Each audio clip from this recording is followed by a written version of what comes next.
राज अगोरस बेचत हर मिलई एक पंथ दुई।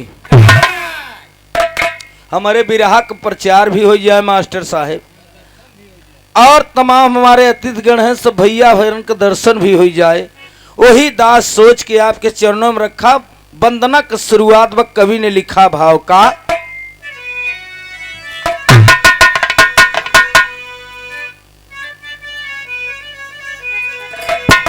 एका टाइट रखा रचा ट्रेबल दाई के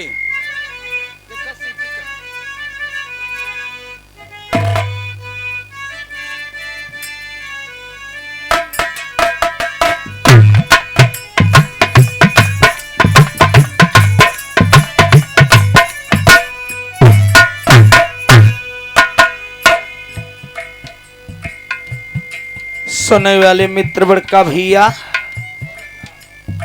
संसार में बताया गया है बाबूजी, इस धरती पर मां से बड़ा कोई है नहीं। मां का उपाधि सबसे ऊंचा दिया गया मास्टर साहब।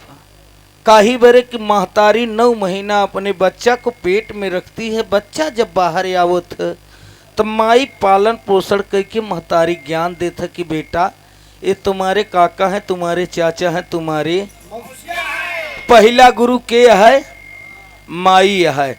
उसी भाव में कहना बह का कि कर जोरे खड़ा सवाली बीड़ा वाली मां,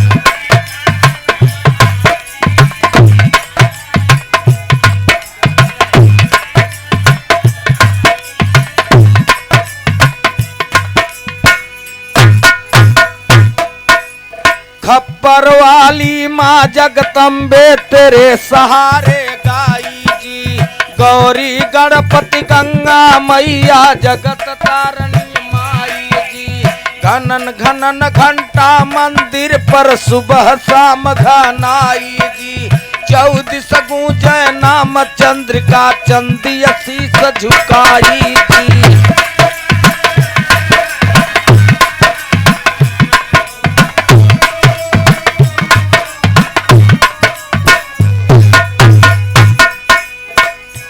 छप्पन कोटि भवानी आवा, 56 कोटि भवानी आवा।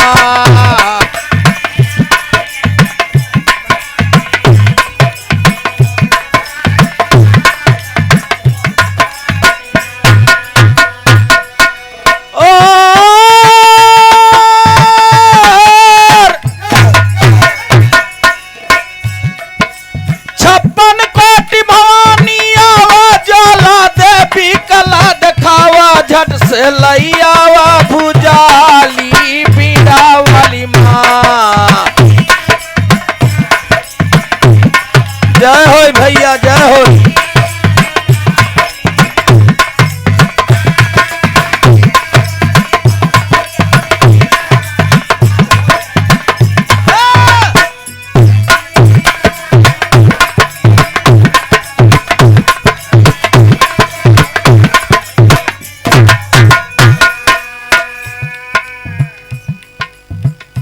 भैया भक्ति में भाव बा। भाव कहाँ बा? जहाँ श्रद्धा बा। श्रद्धा कहाँ बा? जहाँ प्रेम बा। अब प्रेम कहाँ बा मास्टर साहब? जहाँ लगाव बा। भगत अपने माँ से अरदास करता कि महतारी हमारे पास कुछ बा नहीं, मैं तो खाली हाथ है आपके चरणों में अरदास करने आया हूँ। जो काम दवा से नहीं होता है वो काम अब कामिल मुर्शिद मिल जाते हैं तो बात। माई आपके चरण के आशीर्वाद दास अरदास करे आए। दूसरी लाइन में भगत कहता,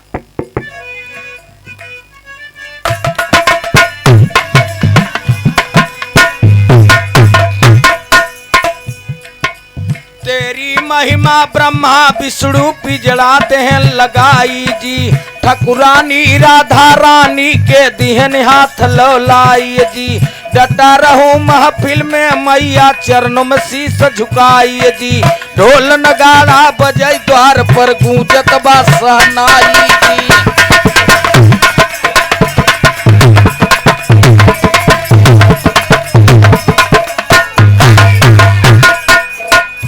ताने गदा अंजनी लाला, ताने गदा अंजनी लाला।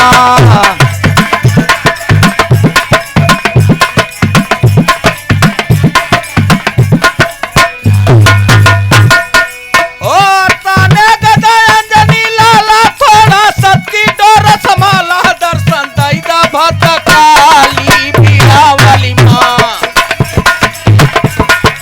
जिया भैया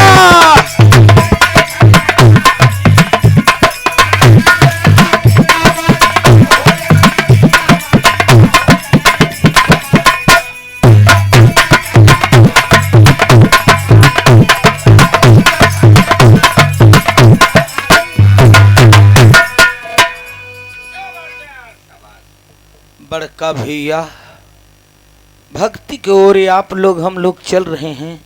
श्रद्धा कहाँ बा जहाँ भाव बा।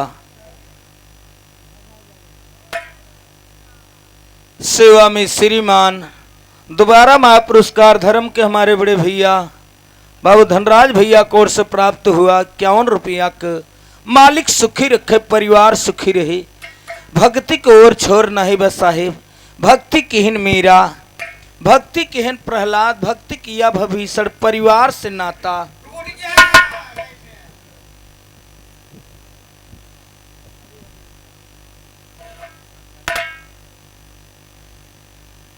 आप परम आदरणीय समाज के सम्मानित धर्म के हमारे बड़े भैया, हमारे अखाड़ा के बहुत अच्छे कलाकार बाबू राम सकल जी की ओर से अस्थाई निवासी हैं। आपके करकमलों द्वारा सुंदर भाव में भक्ति भजन में बात महापुरस्कार 101 रुपया का चरणों में आपके प्रणाम बा है। गीत संगीत दिन दुगुना रात चौगुना आपको प्रगट करे। सब भैयन के नमस्ते प्रणाम बा है। भगत वही माँ से कह रहा मार साहब का।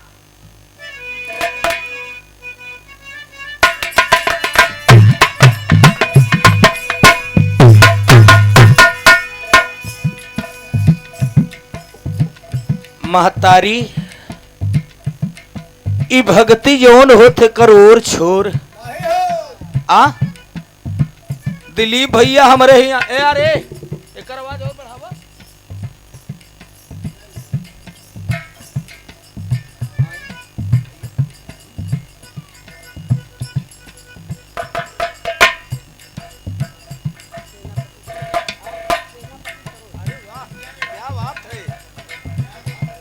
हालो गजब का नाम सेनापति सरोज। हाँ बाबूजी की ओर से बहुत महापुरस्कार 101 रुपया सुंदर पुष्पहार से सम्मान किए। आप सेनापति बाबूजी के चरणों में प्रणाम। सब भैयन के नमस्कार। बदास के कह नाम बह कहा रहे मुन्ना।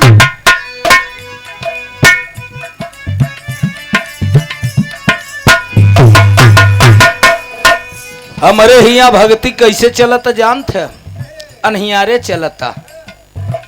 हाँ ठंडी आई गे बाबा, कैसेट लगाए दे मंदिरे में रजाई के तरह वाला रहन।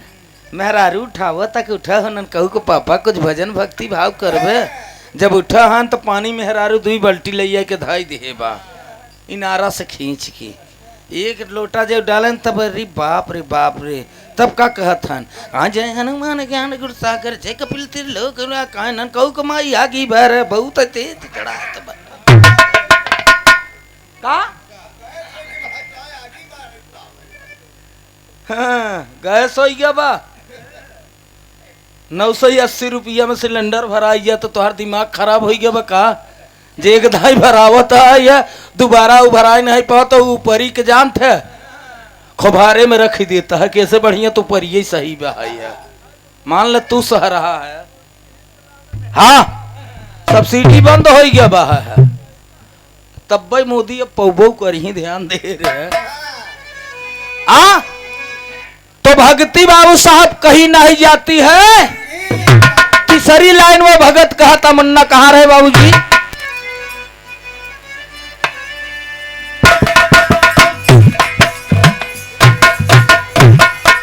धनुधारी के तुहई छैया केवल अर्ज लगाई जी, नहीं पास में पूजा थाली केवल बिनती सुनाई जी।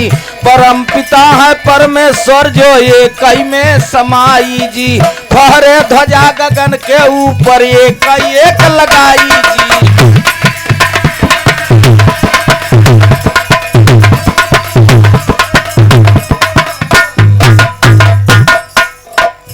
ताने गदा अंजनी लाला, ताने गदा अंजनी लाला, ये भैया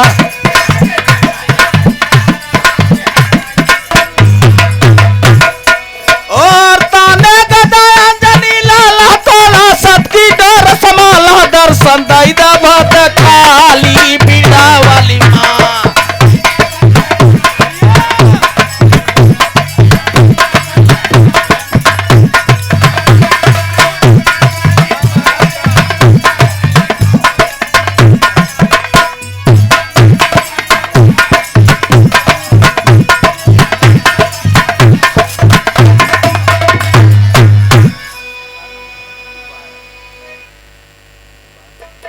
श्रीमान, आपके बीच में हमारे गुरु भाई बाबू सुभाष जी की ओर से सुंदर पुष्पहार 101 रुपया का पुरस्कार किए। सतगुरु माता सुदीक्षा जी पूरे परिवार के सुखी रखें। सब भैयन के नमस्ते प्रणाम बा। भगत यही माँ से कहता कि माँ हमें आपके चरणों में केवल आशीर्वाद ले आई है। जो काम दवा से नहीं होता है वो काम, अब कामिल मुर्शिद मिल जाते हैं तो बात। तो भक्ति तो इंसान चाहे जहाँ कह सकत मास्टर साहब, लेकिन जहाँ श्रद्धा भाव बा वही कह सकत है। आखिरी लाइन गुरु घराने के परचम वंदना का तर्ज बदल के मुन्ना।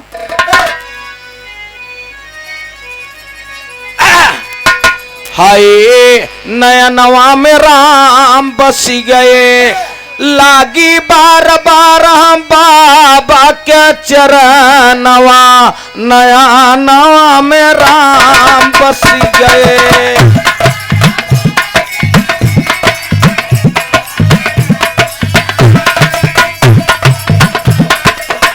वाह भैया वाह।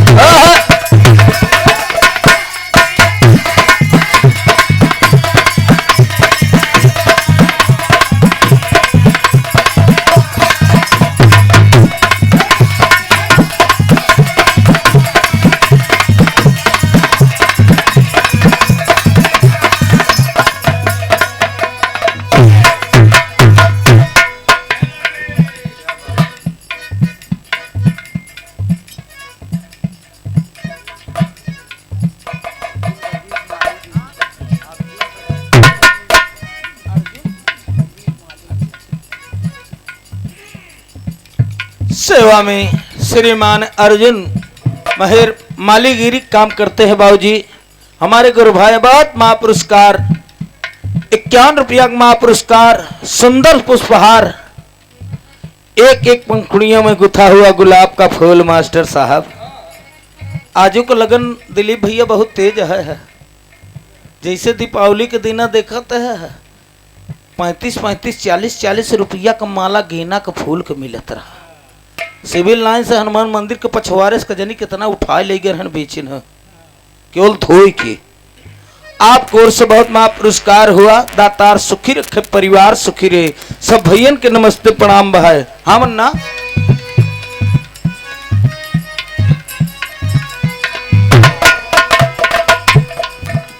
निराकार में सकती बाटे, कह गदास पुकारी जी, बलिहारी गुरु हमई बतावा, दिए इशारा भारी जी। बार बार बाबा के सुमिर बैत नहीं अरज हमारी जी।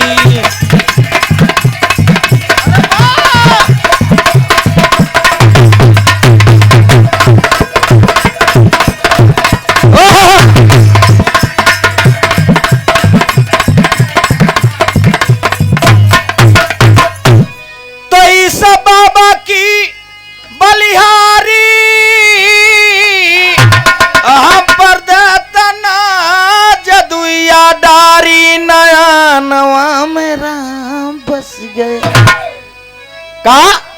स्वर्गी बाबा राम कैलाश का बाटाई बाबाई पर धियानवा नया नवा में राम बस गए।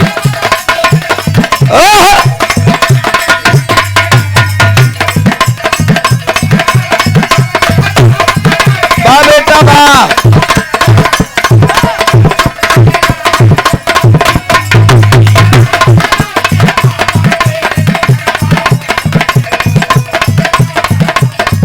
मोरे रामा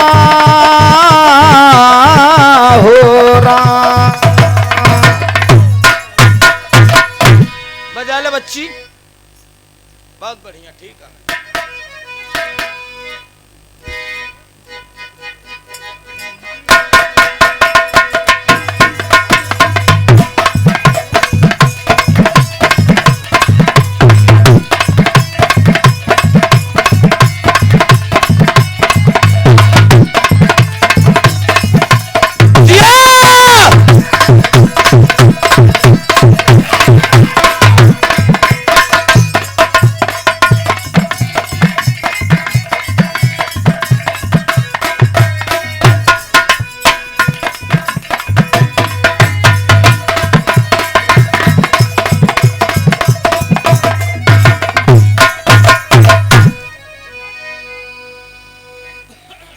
5-7 मिनट के गीत प्रस्तुत हुआ।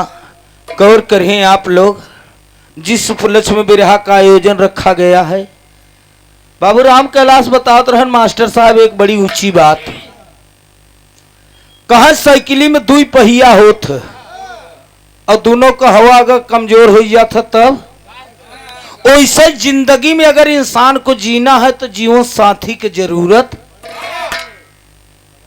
पड़त है ना। तो इस बहुभोज में भाई दिलीप बाबू की ओर से आप लोगों का दर्शन हुआ। सब बर बधू को आशीर्वाद है। तमाम रिश्तेदार नातेदार गांव के क्षेत्र के लोग आए, सब भैयन के चरणों में प्रणाम बहा है। 10 मिनट के गीत बहा है। कवि ने लिखा भारत स्वर्द भैया।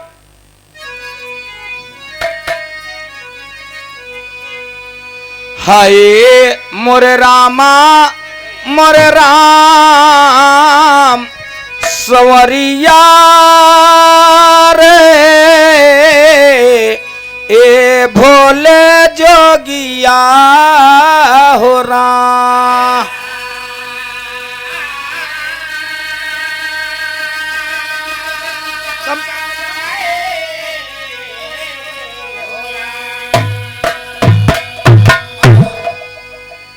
ए गाना से आपके एक सीख मिले बाबू साहब। बियाहे से लई के कामता प्रसाद बहु भोज तक तो के एक नजीर मिले। ये कब का बात है जानते हैं? यही सतयुग में भर है, यही त्रेता में भर है, यही द्वापर में भर है, यही कलयुग में। इसलिए कि हमार देश नकल में बहुत आगे बढ़े। हाँ, और नकल के करत है जो करे पास अकल होत है। का हो मास्टर साहब? तो कहना हुआ का कि दुल्हा पहुंच गए न ससुरारी।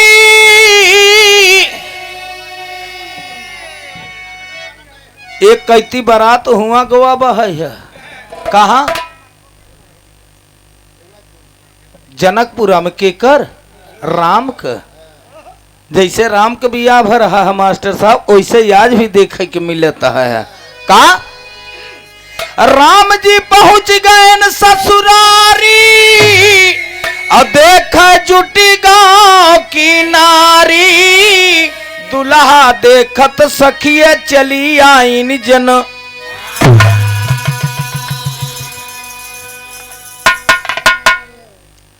दिलीप भाई हमारे पचन का लड़कियां में जब बारात रात आवत रहा देखे हो गया। रोड लाइट और डीजे ना ही रहा। दुल्हा उल्हा जब आवत रहा क्यों अम्बेस्टर में आवत रहा मास्टर साहब। गांव का टैक्सी कहा टैक्सी आई है बाहर के जीप में आऊ है। तो पुरान बुढ़िया कहा तनी रचे जाते फलनिया के महिमनवा के देखते कैसन है। आवाज जवन दुल्हा पहिराव पहने वो है बलहौ पहिरे बा और वह दुल्हा के बापो पहिरे था। गीता नगर एकठनी बराते में हमसे चला गए 20 तारीखिया के गावो जो दुल्हवा पहने रहा वही बलहवो पहने रहा वह दाढ़ी रखे रहा दुल्हवो बलहवो। हम कहे यार कौन दुल्हा है कौन बल्हाया। मास्टर कहा जौन मलवा पहरे वही है। हम कहा मतलब यह लहसन बेच है अब माला उतार दे तब। तो बड़का भैया हो समय बदल गया मार साहब, इंसान का सोच भी बदल गया बा। गीत में भाव है का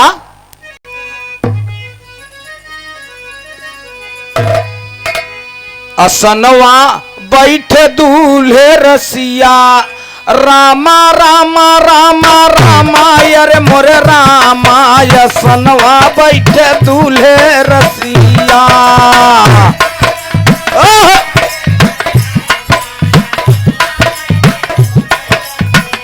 जय हो बा बेटा बा। सुंदर राम के देखता खुश भैलिन जननवा असनवा बैठे दूल्हे रसिया। अरे अरे अरे अरे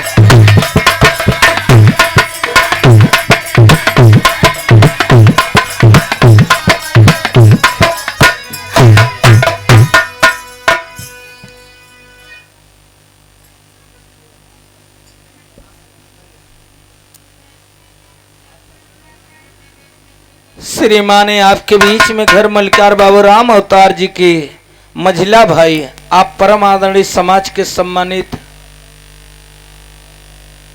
बाबू नंदलाल जी की ओर से बहुत महापुरस्कार 51 रुपया का भैया के नमस्ते प्रणाम बहा है। बरबधु को तहे दिल से आशीर्वाद है। चले दबर अज के साफ होत रहे हरो से तना जीन जल्दिया वो नहो की जिम्मेदारी है तोहर हुआ है। भैया हो चर्चा पूरे नगर में चलता मास्टर साहब का चलता है। सुंदर पगिया सोहे सर पर गले में सुंदर हार सुनो काधे तौली जो राजा मन में कजरा धार सुनो अगल बगल में बैठे हैं सब दूल्हे का परिवार सुनो खुशी का मंगल गाओ सखिए राजा जी के।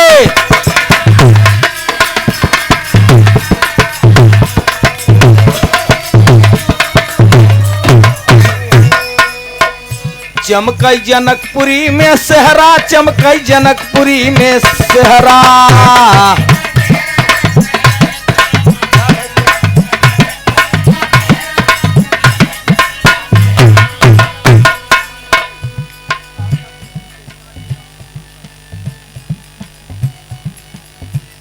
सेवा में श्रीमान राजू भैया हमारे दुल्हे बादशाह के बड़े भैया हैं।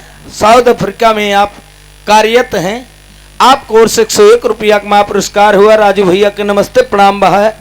दोनों प्राणी के दुल्हा दुल्हन के दातार सुखी रखे परिवार सुखी रहे। सब श्रोता भाई के नमस्ते प्रणाम बहा है। कहना हुआ का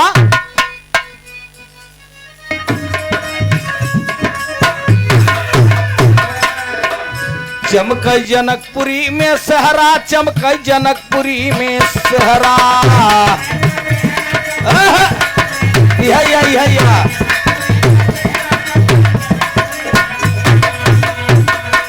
और चमकई जनकपुरी में सहरा सखिए आई देखा चेहरा कितना सुंदर बाटे सीता का सजनवा असनवा बैठे दूल्हे रसिया।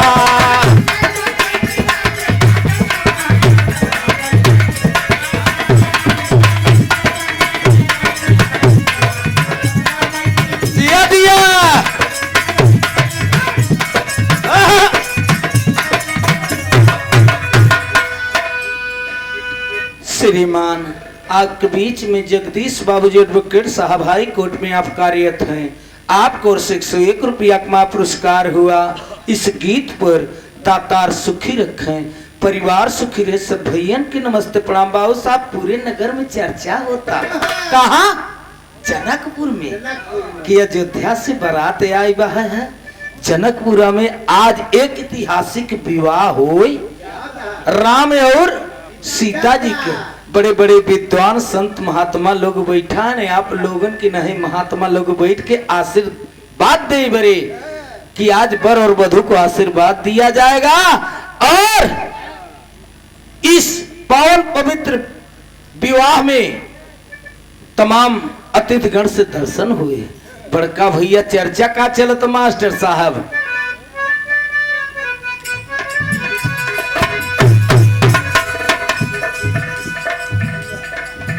अगुआ के बीमारी बड़ी लंबी होत है, सरकारी नौकरी बेचारी के फेल है।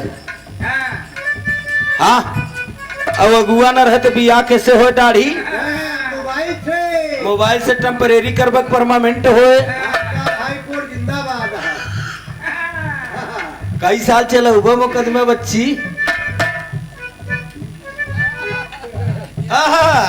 वही अगुआ आई के खबर जनावा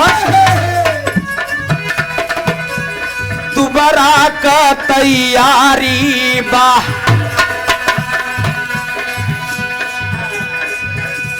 ओहर जनक जी चौक देवावा मारो सजी दुआरी बा। सब सखिए मिली बात करत हैं राम राम का चर्चा भारी बा। कहा जितना सुंदर राम लगत है वैसा ही जनक दुलारी बा।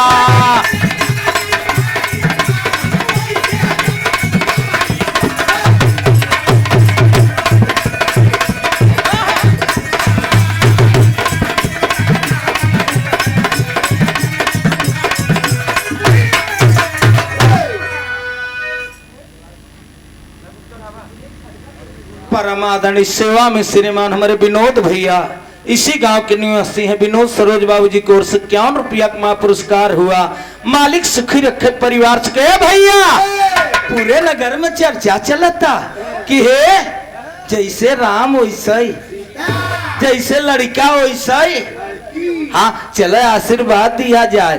सब इकट्ठा होके जब पहुंचे थे मास्टर साहब कहा मंडप में, तब का चर्चा होता। तो सब ही देखा राम की ओर, सब ही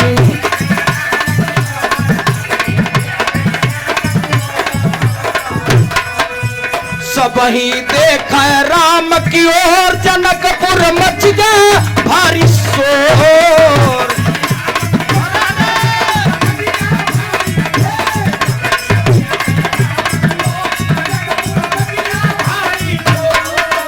भारी भीड़ मची बा जनक के भवनवा हो। असनवा बैठे तूले रसिया।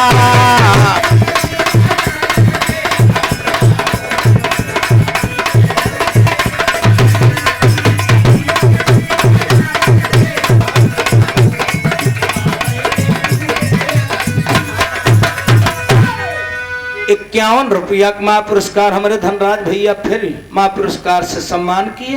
भैया के नमस्ते प्रणाम। बस साहब हो पूरे नगर में ही चर्चा चलता कि एक ऐतिहासिक विवाह हो जाता। चल वर और वधू को आशीर्वाद दिया जाए। इसलिए मास्टर साहब के संसारिक रीत है, इस सतयुग से चला आई बा।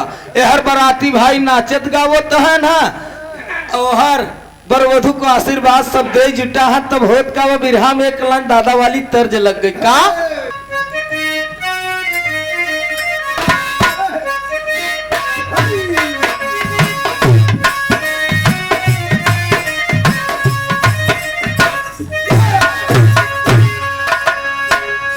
मथुरा नगरिया में फरली बैरिया हो। राधा तो राई डारिया हो नायदी। जय हो जय हो।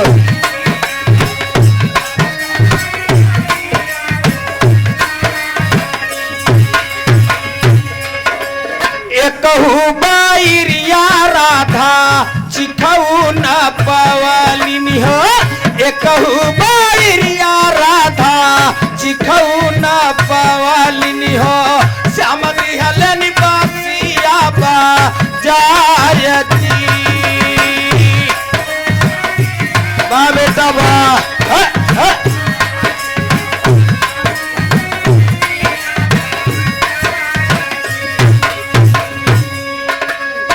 भैया चर्चा का चलता जोन आप लोग बारात ले गए है जनकपुरा में का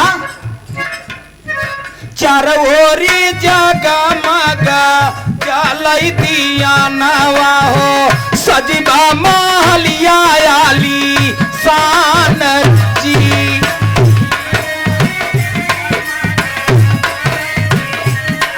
अरे अरे अरे अरे अरे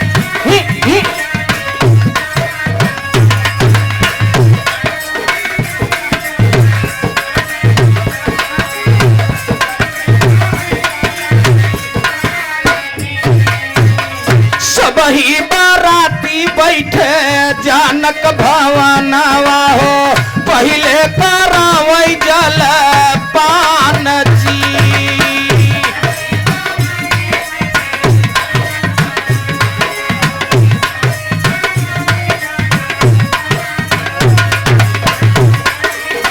बाबे बाबा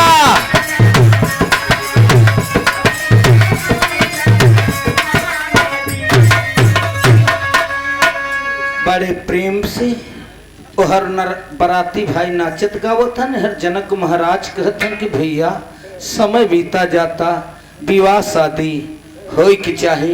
बड़े प्रेम पूर्वक से मेरे दोस्त शादी विवाह हर संपन्न हुआ। सब बराती भाई नाचन गायन भोजन वोजन जलपान उलपान केहन दोनों तरफ से चर्चा यही रहा कि एक ऐतिहासिक विवाह हो जाते आशीर्वाद दिया जाए। आशीर्वाद पंच लोग जुट के वर और वधू को आशीर्वाद दिए कि जब तक गंगा जमुना में पानी रहे तब तक दोनों दंपति की जवानी और जिंदगानी रहे। मास्टर साहब आशीर्वाद दिए, सब बड़े प्रेम से रहे, खुशी के गीत गौनई गायन तमाम माताएं बहनें। सुबह हुआ मर्यादा पुरुषोत्तम राम स्वयं सीता जी के अपने घर अयोध्या लिया के आए। जब अयोध्या लिया के आए तो बिरहा आखिरी लाइन में लग का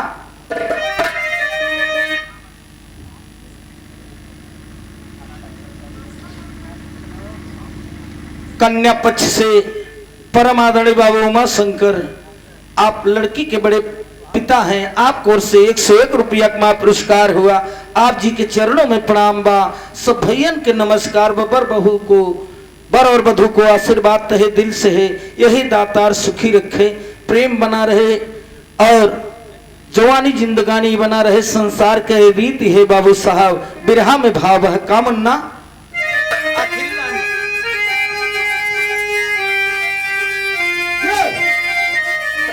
कि अरे खुशी भइल ना ए साहब खुशी भइल ना बाबू खुशी भइल ना कि राजा दशरथ का ललाना खुशी भइल ना। जय हो जय हो।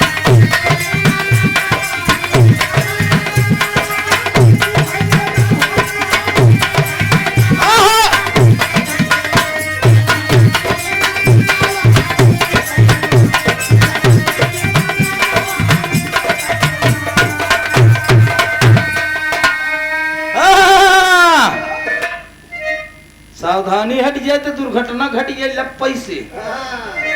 चारों ओरी शोर मचाबा भैया जनक के नगरी। अरे पंडित विवाह करावाई राम संग सीता घूमिन भारी राम खुशी भइल ना कि सखिया गा वही मंगल गाना खुशी भइल ना।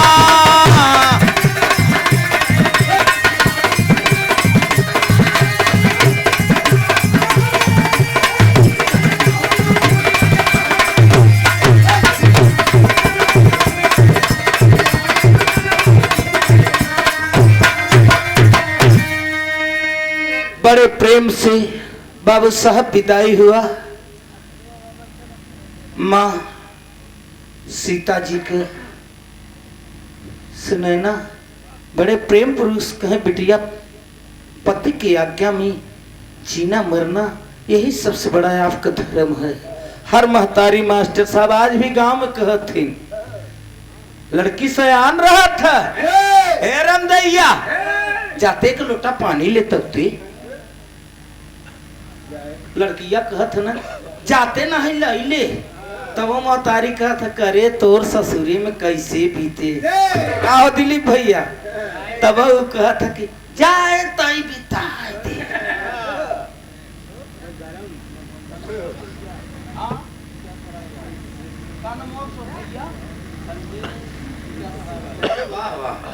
संजय बाबू हमारे बीका सराय वाले भैया कोर से बहुत महापुरस्कार 51 रुपया का। संजय बाबू को नमस्ते प्रणाम, सब भैयन के नमस्कार बा। लेकिन वही रामदैया मास्टर साहब जब बियाह हुई तब नरम हुई के करे नाते दुल्हा के नाते जेठान बुलावता, सास बुला हे दुल्हनिया नरमाहट होगी ना कि करे नाते दुल्हा के नाते। तो मेरे दोस्त माँ सुनैना यही कथन बिटिया पति की सेवा करना सबसे बड़ा यही आपका धर्म है। प्रेम पूर्वक से विदाई हुआ। राजा दशरथ महाराज सबके दान ओन देहन नेक ओग देहन विदाई भवा। सीता जी के लेके आने अयोध्या में बहु भोज माने तमाम अतिथि गड़िया। यहाँ तक लोग बतावत हैं कि राजा रावण के बनवाए रहे हैं। अब का सत्य है का गलत है देखा भैया हमारे यहाँ किताब नहीं रखा हुआ तब ऐसे बहु भोज हो लगा। आए रावण तो कहा कि मैं कोई अच्छी जो नई नई नवेली दुल्हन आई हो उन्हीं के हाथे भोजन ग्रहण करब। रावण खाए लगे कहा इतना लंका जरूर दिखाओ। जब ससुर का जब तो लंका दिखाओ कर तो चोरी का है बड़े के हमारे यहाँ यह तो काम ही साइकिली पर खिचड़ी लेके जात हम कहा दुर्गा माई इज्जत राख दू और रास्ता में चिमटा टूट गया तो कहा साइकिलिया बुजरी चिमटा तोड़ देंगे तो कौन सही बतिया माना जाए।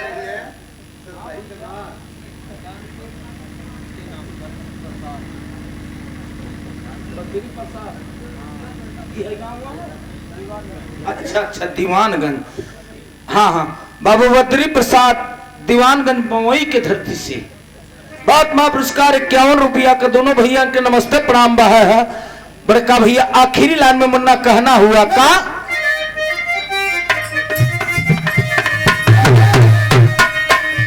लिखते जीत लाल तूफानी कान में नाही बेई रामा रामा रे मोर रामा गाँव प्रेम चंद लामा ही मकानवा हो यसनवा बैठ दूले रसिया।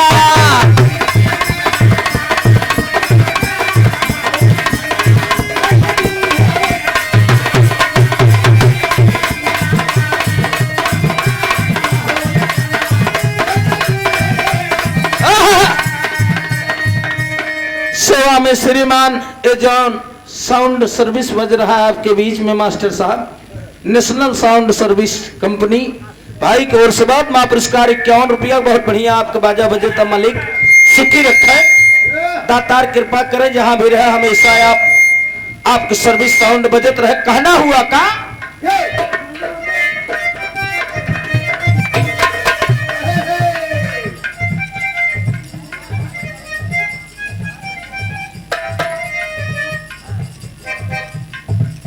कन्या पक्ष से बहुत सुंदर महापुरस्कार ये लड़की के आजा है बाबू बाबू नंदन सरोज जी को 101 रुपया का महापुरस्कार हुआ। चरणों में प्रणाम बस सब भैयन के नमस्कार। बकार है मन्ना गाँव प्रेम चंद लामा